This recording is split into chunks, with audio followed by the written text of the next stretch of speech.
Twese turi ku isi. Iyi si irimo byinshi bitandukanye, haba ibibi ndetse n'ibyiza. Hari ibyago, hari n'amakuba, hari n'ibigeragezo ndetse n'ibibazo bigenda bivuka tugahura nabyo. Umuntu aragenda agakora impanuka agapfa. Hari n'abiyahura kubera n'impamvu nyinshi ziba zitandukanye. Hari n'abandi bica abandi.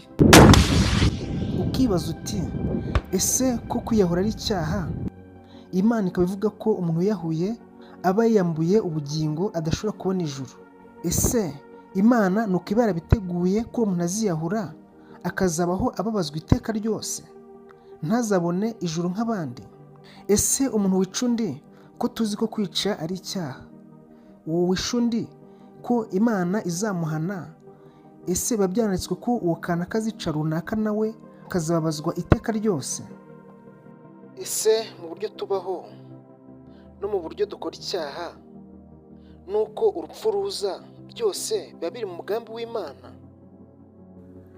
Ese iyo umuntu yishe undi